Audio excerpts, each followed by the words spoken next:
সময় সেখানে কোনো রাম ভক্তকে শ্রদ্ধা করেন, পুজো করেন, তাদের কাছে গর্বের বিষয়। 500 বছর নাকি ঘর ছাড়া ছিলেন রাম, তারপরে তাকে যার জন্য ঘর বানিয়ে দিয়েছেন, ভালো কথা।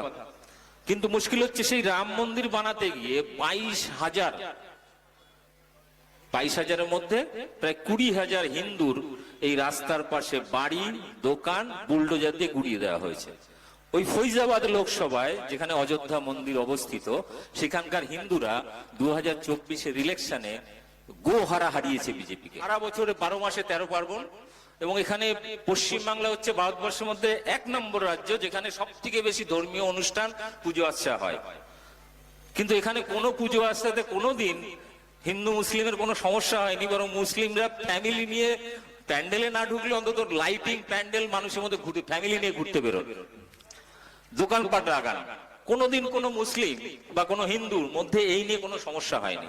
কিন্তু হ্যাঁ, রামনবমী নিয়ে সমস্যা। কারণ রামনবমীর জন্য কোনো মূর্তি তৈরি করে, প্যান্ডেল তৈরি করে কম্পিটিশন হয় না। রামনবমীটা পালন করা হয় মসজিদের সামনে গিয়ে ডিজে বাজিয়ে লুঙ্গি ড্যান্স করে। আমার বয়স এখন 44, আমি কোনোদিন এরকম পরিস্থিতি কোনোদিন দেখিনি। ছোটবেলা থেকে যেভাবে মানুষ হয়েছে কখনোই দেখিনি, এবং কোনোদিন শুনিনি হিন্দু খাত্রে মে হ্যায়, এই কথাটাও কোনোদিন শুনিনি। বিষয়টা হচ্ছে যে এর আগে সম্ভবত মোগলরা, মুসলিম শাসকরা 700 বছর রাজত্ব করেছে, ব্রিটিশরা 200 বছর, তখনও এই ধরনের কোন স্লোগান ইতিহাসের পাতায় খুঁজে পাইনি। কিন্তু এখন বলছে হিন্দু খাত্রে মে হ্যায়। সত্যি তাই, হিন্দুরা কিন্তু সত্যি বিপদে, সেটা মুসলিমদের থেকে নয়। নরেন্দ্র মোদী, অমিত শাহ, শুভেন্দু অধিকারী, দিলীপ ঘোষ, এদের থেকে হিন্দুরা খাত্রে মে বিপদে। মুশকিল হচ্ছে যে ওয়াকাফ বিল কি প্রচার করা হচ্ছে যে মুসলিমদের ভালোর জন্য ওয়াকাফ সম্পত্তি, এই নতুন অ্যামেন্ডমেন্ট আইনটা আনা হয়েছে। মানে মুসলিম দরদি প্রধানমন্ত্রী, উনি মুসলিমদের জন্য অনেক কিছু করেছেন, কিন্তু হিন্দুদের জন্য কিচ্ছু করেননি। মুসলিমদের জন্য কি করেছেন? কাশ্মীরের শান্তি প্রতিষ্ঠার জন্য 370 ধারা উইথড্র করলেন এবং প্রচার করলেন বিভিন্ন মিডিয়াতে বা সোশ্যাল মিডিয়ায়। আইটি সেল প্রচার করলো যে 370 ধারা হেঁটে গেলে সেখানে যেটা হবে, কাশ্মীরের সুন্দরী সুন্দরী মেয়েদেরকে হিন্দু যুবকরা বিয়ে করতে পারবে। কিন্তু এখনো পর্যন্ত আমি একটাও এরকম পাইনি যে কোনো হিন্দু যুবক মোদিজির এই কথা শুনে কোনো কাশ্মীরের সুন্দরী মেয়েকে বিয়ে করতে পেরেছেন। আমি দেখিনি কারোর বাড়িতে, কোনো হিন্দুর বাড়িতে কোনো কাশ্মীরি সুন্দরী যুবক। মানে কাশ্মীরি সুন্দরী যুবতী যারা রয়েছেন তাদের মধ্যে অনেকে হিন্দু আছেন, ওখানে হিন্দু ব্রাহ্মণরা আছেন, বুদ্ধিস্ট আছেন, মুসলিম আছেন, কিন্তু কারোর বাড়িতে আমি এখনো কাশ্মীরি ওই সুন্দরী মেয়েদের বিয়ে করে এনেছেন কোনো ভক্ত, মোদিজির ভক্ত, আমি খুঁজে পাইনি। কিন্তু প্রচার করা হয়েছে যে 370 ধারা হাঁটালে সেখানে নাকি হিন্দুরা গিয়ে জমি কিনতে পারবে। তো ভক্তরা এটা বিশ্বাস করেছিল, কিন্তু সেখানে এখনো পর্যন্ত কেউ জমি কেনেনি। তবে আদানি আম্বানির মতো কিছু কিছু কোম্পানি ওখানে হোটেল, রিসর্ট এবং বিশেষ করে ওখানে আপেল যে কমলালেবুর বাগানগুলো আছে সেইগুলো কিন্তু অধিকার করা শুরু করেছে। তো মোদিজি যা করেন মুসলিমদের ভালোর জন্য। তারপর 3 তালাক নিয়ে এলেন, 3 তালাক উইথড্র করতে হবে। মুসলিমরা যখন তখন 3 তালাক বলে বলে সব মহিলাদেরকে ডিভোর্স দিয়ে দিচ্ছেন, তালাক দিয়ে দিচ্ছেন।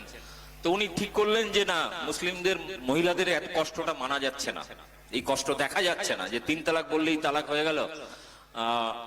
তো উনি কি করলেন, মুসলিম মহিলাদের উপরে দরদ উঠলে ওনার, উনি 3 তালাক বাতিল করে দিলেন। তারপরে কিন্তু সমস্যা এখানে থেকে গেল, সেটা হচ্ছে এখনো ভারতবর্ষের যে রেশিও, হিন্দুদের ডিভোর্স দেওয়ার রেশিও, মুসলিমদের তালাক দেওয়ার রেশিও প্রায় সমান সমান, খুব একটা কিছু কম বেশি হয়নি। কিন্তু দুঃখের বিষয়, যিনি মহিলাদের ডিভোর্স নিয়ে এত চিন্তিত, সেই নরেন্দ্র মোদী নিজে তার বউকে ডিভোর্স দিয়ে দিয়েছে বিয়ের পরে। তো ওনার এই যে মুসলিম মহিলাদের প্রতি প্রেম, মুসলিমদের প্রতি প্রেম ভালোবাসা, তাদের নিয়ে আইন পাশ করা, এই যে বিভিন্ন যেগুলো নিয়ে আসছেন সব মুসলিমদের জন্য। আচ্ছা, হিন্দুদের জন্য কোনো আইন নিয়ে এসছে যে হিন্দুরা তার হিন্দু সার্টিফিকেট দেখালে ওই দোকানে গিয়ে মিষ্টি কিনতে গেলে 30% কি 50% ডিসকাউন্ট পাবে? এরকম কোনো হিন্দুদের জন্য প্যাকেজ নিয়ে এসছে এখনো? গ্যাসের দাম 50 টাকা বেড়েছে কদিনে, তো 50 টাকাতে হিন্দুকেও কিনতে হচ্ছে, মুসলিমদের কিনতে হচ্ছে। তাহলে তাহলে লাভটা কি হলো? হিন্দুদের লাভটা কি হয়েছে? আমার মাঝে মাঝে সন্দেহ হয়, সত্যি সত্যি রাম কি হিন্দু ছিলেন? না সত্যি সত্যি মসজিদের ভিতরে নামাজ পড়ছেন, তাকে ডাকতে যাচ্ছে এরা। আমার খুব মাঝে মাঝে অবাক লাগে যে রাম যদি হিন্দুই হবেন তাহলে তো রাম মন্দিরে থাকবেন, কারণ রামের জন্য তো মন্দির হয়ে গেছে অযোধ্যাতে। তাহলে সবার তো সেখানে যাওয়া উচিত, বাইরে গিয়ে ডিজে বাজিয়ে ডান্স করুক না, রামকে বাইরে আনুক, তার সাথে ডান্স করুক, কোনো অসুবিধা নেই। কিন্তু সমস্যাটা হচ্ছে রাম মন্দিরে কেউ যায়নি, এই রামনবমীতে কেউ যায়নি। তাহলে এদের ভক্তিটার জায়গা হচ্ছে, এদের আকর্ষণ করছে বারবার মসজিদের দিকে। ওয়াকাফ বিল নিয়ে যেটা করলো, এই সেম জিনিস এবার খ্রিস্টানদের মিশনারিজ বিভিন্ন জায়গায় স্কুল বা কলেজ বা চার্চ গুলো রয়েছে, সেগুলো দখল করার জন্য আইন নিয়ে আসছে। সব থেকে আরেকটা ভয়ঙ্কর জিনিস, সেটা হচ্ছে জঙ্গলে যারা আদিবাসীরা থাকেন, যাদের সাথে আমাদের শহর এলাকার মানুষের কোন রকম সম্পর্ক নেই, তারা আদিম যুগ থেকে সেখানে রয়েছেন, তাদের জন্য বন অধিকার আইন রয়েছে, যাতে তাদেরকে কোন দিকে উচ্ছেদ করতে পারবে না। তারা সেখানকার ওই প্রকৃতির থেকে জীবন জীবিকা নির্বাহ করে, কারো কাছে হাত পাতে না। নতুন আবার সংশোধন করে আইন নিয়ে আসছে, সেই আদিবাসীদের মানে উচ্ছেদ করে দেবে জঙ্গল থেকে, সেই জঙ্গলটাকে বিক্রি করে দেবে আদানি আম্বানিকে। এই মাদ্রাসা ধরুন, এই ওয়াকাফ বিলের যে টোটাল সম্পত্তি, এই সম্পত্তিটা দিয়ে দেওয়া হবে আদানি আম্বানিকে। খ্রিস্টানদের সম্পত্তি আদানি আম্বানিকে, আর হিন্দুরা ভাবছে যে আমাদের কি চিন্তা। কিন্তু মুশকিল হচ্ছে, এই কাকড়ার গল্প বলছিলেন না মাতিন সাহেব, ওই লাস্টে কাকড়ার মতো অবস্থা, মানে হকের অবস্থা এরকমই হবে। কারণ আমরা প্রতিটা ক্ষেত্রে দেখেছি, যেটা মুসলিমদেরকে টার্গেট করে আইন তৈরি করা হয়েছে, অত্যাচার করা হয়েছে, তাতে সব থেকে বেশি ক্ষতি হয়েছে হিন্দুদের। ফলে হিন্দু হিন্দু ভাই ভাই, এটা শুধুমাত্র ভোটে, মানে কি বলবো, হিন্দুদের ভোট সংখ্যা টানার জন্য। বাস্তবে হিন্দু হিন্দু ভাই ভাই বলে কোনো শব্দ হয় না। তার কারণ কি জানেন? ভারতবর্ষে শুধু আপনারা বর্ণভেদ জানেন কি, ব্রাহ্মণ ক্ষত্রিয় বৈশ্য শূদ্র মাত্র 4টে না, 6,500 রকমের ডিভিশন রয়েছে, 6,500। আগে ওই 6,500টাকে অবলুপ্তি করুক, ব্রাহ্মণের মেয়ে শূদ্র ছেলের সাথে বিয়ে করতে পারবে, আর শূদ্রের মেয়ে ব্রাহ্মণের ছেলের সাথে বিয়ে করতে পারবে, সেদিনকে বলবো হ্যাঁ এবার হিন্দু হিন্দু ভাই ভাই স্লোগান দাও, এবার হবে। কিন্তু মুশকিলটা হচ্ছে, ভারতবর্ষে এটা কোনোভাবেই সম্ভব নয়, কারণ প্রচুর শঙ্করাচার্য থেকে শুরু করে এমনকি RSS এর যে MS গোলালকার, তাদের বই পড়বেন, মনুসংহিতা পড়বেন, সেখানে পরিষ্কার হয়েছে বর্ণভেদ প্রথা তুলে দিলে হিন্দু ধর্মের অস্তিত্বই থাকবে না। ফলে কোনোদিন বর্ণভেদ প্রথা যাবেও না, হিন্দু হিন্দু ভাই ভাই হবেও না। যদি অত্যাচার আবার করে, এখন মুসলিমদের রয়েছে, মুসলিমদের ধরুন দাবিয়ে দিল, তারপরে এই আদিবাসী দলিত পিছিয়ে পড়া সমাজের মানুষ, যাদের সংখ্যাটা প্রায় 85%, এদের উপর টর্চার শুরু করবে। একটা সময় রাজা এবং জমিদারদের সময় ব্রাহ্মণদের অত্যাচারে এই মানুষগুলো ইসলাম গ্রহণ করেছিল, বুদ্ধিস্ট হয়ে গেছিল, অনেকে খ্রিস্টান ধর্ম নিয়ে নিয়েছিল। এবারে কি হবে জানেন? আগামী দিনে বাঁচার জন্য এই জাতপাতের চক্করে আর এই নোংরা সাম্প্রদায়িক রাজনীতির চক্করে যখন একটা দলিত আদিবাসী নির্যাতিত হবে এই ব্রাহ্মণদের দ্বারা, মানে উচ্চ বর্ণের যারা ক্ষমতায় রয়েছে, বিজেপিতে আরেকটা জিনিস আছে, উচ্চ বর্ণ হলে উঁচু পদ, নিম্ন বর্ণ হলে লোকাল ওই অব্দি থাকবে, মন্ডল অব্দি থাকে।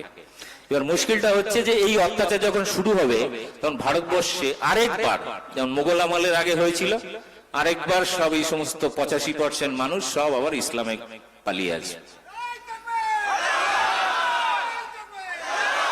এরা বাধ্য করছে মুসলিমদের ভয় দেখিয়ে ভারতবর্ষকে হিন্দু রাষ্ট্র বানানোর, কিন্তু ওই হিন্দু রাষ্ট্র এরা কোনোদিন বানাতে পারবে না। যে অত্যাচার এরা করছে, আগামী দিনে আদিবাসী দলিত নিচুতলার মানুষগুলো এরা দলে দলে বাঁচার জন্য হয় বুদ্ধিস্ট হয়ে যাবে, নয় খ্রিস্টান হয়ে যাবে, নাহলে মুসলিম হয়ে যাবে।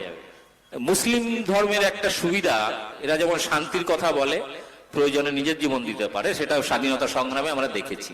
যে ভারতবর্ষের স্বাধীনতা সংগ্রামে এই জমিয়তে উলেমা হিন্দ, এরকম আরো বহু মুসলিম সংগঠন ছিলেন, তারা স্বাধীনতার জন্য প্রাণ দিয়েছেন। প্রচুর আলেম উলেমা মৌলানা, এমনকি বিভিন্ন মাদ্রাসার ছাত্রছাত্রীরা প্রাণ দিয়েছিলেন। যার হিসাব যদি আপনারা করতে বসেন, ভারত সরকারের 1971 সালে একটা সিরিজ বেরিয়েছে বইয়ের, সেখানে মুসলিম স্বাধীনতা সংগ্রামীদের একটা তালিকা আছে। যে তালিকা যদি আপনারা দেখেন, যদি ট্যালি করেন যে ভারতবর্ষে মুসলিমরা স্বাধীনতার জন্য কত % প্রাণ দিয়েছে, আর হিন্দু বা অন্য ধর্মের শিখ বা বুদ্ধিস্ট দিয়েছে, তাহলে কিন্তু লজ্জায় পড়ে যাবে বিজেপি RSS। এই জন্য এরা ইতিহাসটা ভুলিয়ে দিতে চাইছে। শুভেন্দু অধিকারী বলছেন যে ভারতবর্ষে আরএসএস এর একজনও প্রাণ দেয়নি স্বাধীনতার জন্য। শুভেন্দু অধিকারী বলছেন, ইতিহাসের কথা এগুলো, শুভেন্দু অধিকারী বলছেন যে মুসলিমরা সবচেয়ে বেশি প্রাণ দিয়েছেন। শুভেন্দু অধিকারী এটাও বলছেন যে এই আরএসএস এর যারা নেতা ছিলেন তারা ব্রিটিশদের গোলামি করেছেন, ব্রিটিশদের খোঁচর হিসাবে, চর হিসাবে বিপ্লবীদের ধরিয়ে দেওয়ার কাজ করতেন। সাভারকার 1 নম্বর, তারপরে রয়েছে লাস্ট অটল বিহারী বাজপেয়ী। এবার এটার ডকুমেন্ট সামান্য কিছু পাওয়া যায়, পুরোপুরি নেই, কিন্তু সাভারকার 9 বার মুচলেখা দেওয়ার পরে জেল থেকে মুক্তি পায় এবং আজীবন ব্রিটিশদের গোলামি করে যায় এবং স্বাধীনতা আন্দোলন নিয়ে কোনো কথাই বলে না। এমনকি এমএস গোলওয়ালকার আরএসএস এর দ্বিতীয় সরসংঘ চালক, সব থেকে প্রধান এবং আইডিওলজিক্যাল গুরু, ওদের আদর্শগত আরএসএস এর যে গুরু এমএস গোলওয়ালকারের বইতে পরিষ্কার লিখছেন, এই যারা স্বাধীনতা সংগ্রামের জন্য ব্রিটিশকে তাড়ানোর জন্য প্রাণ দিচ্ছেন, মানে নেতাজি সুভাষচন্দ্র থেকে শুরু করে ভগৎ সিং থেকে মাস্টারদা সূর্য সেন থেকে যত লাখো লাখো হিন্দু মুসলিম প্রাণ দিয়েছেন, সেই সমস্ত বিপ্লবীরা মানে কি বলবো, তিনি বলছেন যে এরা সময় নষ্ট করেছেন, নিজের তুচ্ছ কারণে জীবন দিয়েছেন, এর কোনো মূল্য নেই। আপনারা বরং দেশকে হিন্দু রাষ্ট্র বানানোর দিকে এগো। ব্রিটিশ আমলে দাঁড়িয়ে এই কথাগুলো বলছেন। মুশকিলটা হচ্ছে যে এই বিজেপি আরএসএস আজকে আমাদেরকে কি দেখাচ্ছে, দেশভক্তি শেখাচ্ছে। 2002 সাল পর্যন্ত আরএসএস এর নাগপুরের সদর দপ্তরে বিজেপি এই তিরঙ্গা পতাকা তুলতো না। 2002 সালে গুজরাট দাঙ্গার পর যখন মুখ পুড়ল সারা পৃথিবীর কাছে, তখন এই ঝান্ডা নিয়ে দৌড়দৌড়ি। এখনো পর্যন্ত এমএস গোলওয়ালকার থেকে শুরু করে তাদের পুরনো বিভিন্ন লেখালেখিতে এই তিরঙ্গা পতাকা সম্পর্কে লিখছে, এটা 3 রঙের পতাকা, এটা অশুভ, এটা ভারতের জাতীয় পতাকা হতে পারে না, আমাদের গেরুয়া পতাকাই ভারতের জাতীয় পতাকা হবে। আজকে এই জন্য লোক দেখানো জাতীয় পতাকা নিয়ে লাফালাফি করে, এই পতাকাকে তিরঙ্গা পতাকা ওরা সম্মানই করে না, এমনকি জনগণ মন গান পর্যন্ত করে না, 15ই আগস্ট স্বাধীনতা দিবস পালন করে না। তারা আমাদেরকে শেখাচ্ছে দেশভক্তি, আবার হিন্দু ধর্ম শেখাচ্ছে, নতুন ধরনের হিন্দু ধর্ম। কিরকম ধর্ম? নতুন ধরনের হিন্দু ধর্ম। বিষয়টা হচ্ছে আমাদের হিন্দু ধর্ম আমরা কাছ থেকে শিখি, স্বামী বিবেকানন্দ, রামকৃষ্ণ পরমহংস, শ্রী চৈতন্য, আমরা এদের কাছ থেকে হিন্দু ধর্ম শিখে এসেছি। আর তারা আমাদেরকে এখন শেখাচ্ছে এমন একটা হিন্দু ধর্মর কথা প্রচার করছে যেটা দিয়ে সারা বিশ্বের কাছে হিন্দুত্বকে কলঙ্কিত করছে। এরা যে হিন্দুত্ব আমরা দেখে এসেছি বা আমরা শিখে এসেছি, সেই হিন্দু ধর্মের শব্দটা নিয়েছে, কিন্তু পুরো ধর্মটাকে কুলুষিত করছে। আর এরা শেখাবে আমাদের হিন্দুত্ব, এরা শেখাবে দেশভক্তি। যে মুসলিমরা প্রতিদিন নামাজ পড়তে গেলে 5 বার অন্তত মাটিকে চুম্বন করে, সেই মুসলিম যারা সব থেকে প্রায় স্বাধীনতা সংগ্রামে প্রায় 70% বেশি স্বাধীনতার জন্য জীবন দান করেছিলেন, তাদেরকে দেশভক্তি শেখাচ্ছে। আর যে বাঙালি, যে শিখ ধর্মের লোকেরা এই স্বাধীনতার জন্য সব থেকে বেশি প্রাণ দিয়েছিল, তার সেই দেশ মানে সেই রাজ্য দুটোকেই টুকরো করে অর্ধেক পাকিস্তানে পাঠিয়ে দিল পাঞ্জাবে, অর্ধেক বাংলা টুকরো করে বাংলাদেশে যুক্ত করে দিল। এর পেছনে আরএসএস এর ষড়যন্ত্র। অনেক তথ্য আপনাদের দিলাম, কিন্তু মুশকিল হচ্ছে যে বিজেপি যেটা করতে চাইছে সেটা ভয়ঙ্কর। এরা আজকে যারা ভাবছে যে মুসলিমদের বিরুদ্ধে এত কিছু করছে, বিষয়টা এরকম নয়। এরা শুধুমাত্র মুসলিমদের খেপিয়ে তুলে, মুসলিমরা যাতে রাস্তাঘাট অবরোধ করে, 2-4টে গাড়ি ভাঙে, এটা দেখিয়ে হিন্দু ভোটকে একদিকে নেওয়ার চেষ্টা। ফলে ওই ফাঁদে যদি আপনারা পা দিয়েছেন, তাহলে বকলমে আপনি বিজেপির হয়ে, আরএসএস এর হয়ে মানে কি ভাড়াটে সৈন্য হিসেবে কাজ করছেন। ফলে কেউ যদি বাড়ির ছাদ থেকে কেউ টুক করে একটা ইট মারলো, সঙ্গে সঙ্গে তেরে গিয়ে তার বাড়ি ভাঙচুর করার দরকার নেই, কারণ এটা প্ল্যানিং। ওটা প্ল্যানিং আমরা দেখেছি মুর্শিদাবাদে। আমি মুর্শিদাবাদে বারবার যাই বিভিন্ন প্রোগ্রামে, বারবার বলে এসেছি, কিন্তু ওখানে কিছু উচ্ছৃঙ্খল ছেলে বাচ্চা কাচ্চা গতকাল যে কাণ্ডগুলো করেছে, মুর্শিদাবাদের নাম ডুবিয়ে ছেড়েছে তারা। একটা মিছিল যাচ্ছিল, সেই সকালে যে শুরুটা, শামসেরগঞ্জে মিছিল যাচ্ছিল, বাড়ির ছাদ থেকে ঘোষেদের পাড়া পরে একটা বাড়ির ছাদ থেকে কোনো বাচ্চা বা কেউ একটা ঢিল ছুঁড়েছে, সেটা গিয়ে পড়েছে একটা বাচ্চা ছেলের মাথায়, যারা মিছিল করে যাচ্ছিল। সেটা নিয়ে উত্তেজনা শুরু, দোকানপাট ঘর বাড়ি ভাঙা শুরু হয়ে গেছে।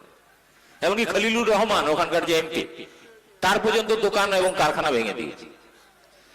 ফলে বারবার বলছি, এটাকে দেখিয়ে রিপাবলিক টিভি এখন প্রচার করছে, দেখো হিন্দু খাতরে মেহে, এটা দেখানো, কিন্তু বাস্তবে হিন্দুরা সব থেকে বেশি বিপদে পড়েছে এই বিজেপি আরএসএস এর আমলে। কারণ এরা, আপনি যদি বাঙালি হন তাহলে আপনি ভারতের নাগরিক নন, আপনাকে প্রমাণ দিতে হবে যে আপনি বাংলাদেশি নন, আপনি ভারতের নাগরিক। কিন্তু ভারতবর্ষের কোন ভাষার মানুষকে এই প্রমাণটা দিতে হয় না, কারণ ওরা বাঙালিকে ভয় পায়, কারণ বাঙালি নেতাজি সুভাষচন্দ্র জাত। ফলে এই কারণে বাঙালিকে জব্দ করার জন্য একের পর এক নতুন আইন নিয়ে আসছে। শুধু এনআরসি সিএ নয়, নতুন ইমিগ্রেশন এন্ড ফরেনার অ্যাক্ট 2025 কদিন আগে পাশ করলো। সেখানে বলছে কেউ যদি নিজের নাগরিকত্ব প্রমাণ করতে না পারে তার 7 বছরের জেল, 10 লক্ষ টাকা জরিমানা। এতে বিপদে পড়বে কারা? বাংলাদেশ থেকে কারা এসেছে? হিন্দুরা এসছে। তাহলে কি হলো? হিন্দু হিন্দু ভাই ভাই। তোমার যদি হিন্দু দরদ থাকতো তাহলে নিঃশর্ত নাগরিকত্ব দিয়ে দিতে, যে হিন্দু হয়েছে সার্টিফিকেট দেখাও, নাগরিকত্ব নাও। এটা করেনি। ভারতবর্ষে আজকে 10,000-এর বেশি বাঙালি হিন্দু জেলে, বিভিন্ন জেলে রয়েছে ভারতবর্ষে বিভিন্ন রাজ্যে। কই সেই বাঙালি হিন্দুদের জন্য দরদ নেই?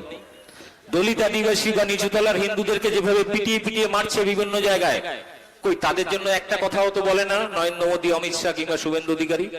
একবারও কথা বলে না। বিষয়টা হচ্ছে এটাই যে মুসলিমদেরকে দেখিয়ে আসলে হিন্দুদের ক্ষতি করার জন্য, তাদের সমস্ত অধিকার কেড়ে নেওয়ার জন্যই কিন্তু এটা। আজকে যে হিন্দুরা ভাবছে মুসলিমদের টাইট দেওয়ার জন্য আইন নিয়ে এসছে, না, এটা জাস্ট টোকেন। কারণ এই মুসলিমদের মেরুদণ্ড যদি ভেঙে দিতে পারে তাহলে হিন্দুর যে নিচু জাতের মানুষগুলো যেদিনকে তার সম্পত্তিগুলোই বিজেপি দখল করবে, তখন হিন্দু ভাইরা দাঁড়ানোর মতো শক্তিই পাবে না। এবং আপনাদের মনে করিয়ে দিই যে সিএ এনআরসি নিয়ে মানুষ রাস্তায় নেমেছিলেন আপনারা, সেই আইনে কিন্তু মুসলিমদের ক্ষতির পরিমাণ ছিল সামান্য, কিন্তু সব থেকে বেশি ক্ষতির পরিমাণ হিন্দুদের। তার নমুনা আসাম এবং সারা ভারতবর্ষে প্রতিদিন হচ্ছে। গত সপ্তাহে দিল্লিতে 4 জন কুয়াক ডাক্তার, মানে হাতুড়ে ডাক্তার যারা আর কি, গ্রামীণ ডাক্তার, 4 জনকে তুলেছে এবং ডিটেনশন ক্যাম্পে পাঠিয়ে দিয়েছে। বাঙালি হিন্দু, কই হিন্দু দরদ তো দেখলাম না। তাদের জন্য একবারের জন্য বিজেপি আরএসএস যায়নি, কোর্টে পর্যন্ত যায়নি তারা। এবার হিন্দু দরদ, এগুলো হচ্ছে পুরোটাই হচ্ছে আই ওয়াশ। মুসলিমদের দেখিয়ে ওর নিজের কোমর ভেঙে দেওয়া, নিজের প্রপার্টি বন্ধ কেড়ে নেবে। আপনি বলছেন আজকে যে আইনগুলো তৈরি করেছে, এই আইনে মুসলিমদের কি ক্ষতি হবে? এই ওয়াকাফ বিল, কৃষকরা 1.5 বছর আন্দোলন করে 700 কৃষক শহীদ হয়েছেন। তারপরে গিয়ে বাধ্য হয়ে নরেন্দ্র মোদী সেই আইন বাতিল করেছে। আর এখানে তো এখনো খেলা শুরুই হয়নি। ফলে কোনো ষড়যন্ত্রে পা দেবেন না। খুব ঠান্ডা মাথায় কেউ যদি একটা ইট পাটকেলও দূর থেকে ছড়ে, ইট পাটকেল পাল্টা ছুড়বেন না, তাদেরকে থামাবেন। কোন রকম ষড়যন্ত্রে পা দেবেন না। যদি দিয়েছেন তাহলে বুঝলেন যে আপনি বিজেপি আরএসএস এর পাতা ফাঁদে পা দিয়েছেন, মানে বলির বকরা আপনি হয়ে গেলেন। একটা ছেলে ভুল করবে, ওরা 100টা ভোট হিন্দুদের টেনে নেবে। ফলে এই ভুলে পা দেবেন না, আপনাদের কাছে বারবার রিকোয়েস্ট করছি। কারণ এই ভুলটা মুর্শিদাবাদে এত আন্দোলন হয়েছে, তারপরেও গতকাল এই জিনিসটা ঘটে গেছে। অবশ্য পুলিশ এখন অনেকটাই সামলে নিয়েছেন। তবে একটা অনুরোধ শেষ, নরেন্দ্র মোদী বা অমিত শাহ বা শুভেন্দু, এদের বিষয়টা হচ্ছে আর কোনো ইস্যু নেই। মানুষের কাছে কি চাইতে যাবে, কি নিয়ে ভোট চাইতে যাবে? আমি একটা সকালবেলায় একটা বিজেপি আরএসএস এর একটা ছেলে আমাকে হোয়াটসঅ্যাপ করছে সকাল থেকে, বলছে যে তুমি কেন নরেন্দ্র মোদী, বিজেপি, শুভেন্দু এদের বিরোধিতা করো? আমি বললাম আমার জন্য কি করেছে, একটা হিন্দুর জন্য কি করেছে? ও তখন লিখছে 370 ধারা বিলোপ করেছে। তাহলে তোমার তাতে কি লাভ হলো? তুমি কি ওখানে সুন্দরী মেয়ে বিয়ে করেছো? বলছে না। তাহলে কি ওখানে জমি কিনতে পেরেছো? বলছে না, অত পয়সা তো, তোমাকে তালাক দিতে হবে। বলছে না। তাহলে তোমার লাভটা কোথায়? আমি নিজে বলছি আমার কি ক্ষতিটা হয়েছে নরেন্দ্র মোদীর আমলে। 2016 সাল নোটবন্দি, আর ঠিক ওই সময় আমি নিজের ব্যবসা চেঞ্জ করে অন্য একটা ব্যবসা শুরু করতে যাচ্ছি, ক্যাশ টাকা হাতে কাজ করতে যাচ্ছি, হঠাৎ করে নোটবন্দি, রাতারাতি সেই টাকা ভাঙানো সমস্যা, নতুন কাস্টমার বা অর্ডার দিতে পারছি না, এরকম একটা পরিস্থিতির মধ্যে পুরো ব্যবসা লাটে। একটু গুছিয়ে উঠতে 6 মাস টাইম লাগলো। 2017-তে জিএসটি, তখনও কাগজপত্র রেডি করতে পারেনি জিএসটি। টোটাল আমার 2 বছরে আমার যা পুঁজি পাটা ছিল সব বেলেঘাটা হয়ে গেছে। এবং তারপর থেকে ঠিক করেছি নরেন্দ্র মোদী যতদিন ক্ষমতায় আছে ততদিন আমি কোনো ব্যবসা কিছু করব না, আমি মানুষকে সচেতন করে যাব। এই করতে গিয়ে ইউটিউব চ্যানেলটা খুললাম, এখন বহু মানুষ আমার চ্যানেল দেখেন, বং নিউজ লাইভ। বিষয়টা হচ্ছে যে পশ্চিমবাংলা বিজেপি RSS এর বিরুদ্ধে মানে এককভাবে যদি কেউ প্রতিবাদ করে সে হচ্ছে এই দীপক ব্যাপারী। মানে আমাকে নিয়ে ওদের খুব সমস্যা, কারণ আমি তো মোল্লা নই, দাড়ি টুপি নেই, মানে দাড়ি আছে টুপি নেই, আর নামটাও দীপক মোল্লা নয়, কিন্তু ওদের সমস্যা হচ্ছে আমার বিরুদ্ধে বলতে পারে না, কারণ যে কথাগুলো আমি তুলি তার উত্তর ওরা দিতে পারে না। যে কথাগুলো, যে প্রশ্নগুলো আমি তুলি সেইগুলো দিতে পারে না। এরা হিন্দু ধর্মকে আজকে এমন একটা পর্যায়ে নিয়ে আসছে যে রামনবমী হলে মানুষ আতঙ্কে থাকে, এই দাঙ্গা হয়ে যাবে না তো, এই যে মিছিল যাচ্ছে গিয়ে কোনো মসজিদের ভিতরে ভাঙচুর করবে না তো। অর্থাৎ আজকে ওদের হিন্দুত্ব হচ্ছে আতঙ্কের নাম, ওদের হিন্দুত্ব না হচ্ছে ঘৃণার নাম। কিন্তু ওটা হিন্দুত্ব নয়, ওটা একটা নোংরা রাজনীতি। যে হিন্দুত্ব আমাদের স্বামী বিবেকানন্দ শিখিয়েছেন, রামকৃষ্ণ শিখেছেন, শ্রী চৈতন্য শিখেছেন, আরো বহু মহাপুরুষ শিখিয়েছেন, সেটা হিন্দুত্ব, যেখানে প্রেম ভালোবাসার কথা, সম্প্রীতির কথা বলেছে, যত মত তত পথের কথা বলেছে। আর এরা যে হিন্দুত্বের কথা বলছে সেখানে মুসলিমদের নাম মারো কাটো এই কথাগুলো না বললে সে হিন্দু নয়। এমনকি যারা বলে, মানে আমরা যারা সেকুলার বা আমরা যারা সম্প্রীতির কথা বলি, হিন্দু মুসলিম ভাই ভাইয়ের কথা বলি, আমাদেরকে বলে এরা হচ্ছে সব জালি হিন্দু, এদের ডিএনএ তে দোষ আছে। আমারও মাঝে মাঝে উত্তর দিই, আমি বললাম ভাই তোর ডিএনএটাও চেক করিয়ে নে, বাড়িতে নরেন্দ্র মোদী আসতো না তো, তোর মাকে জিজ্ঞেস করিস তো একবার।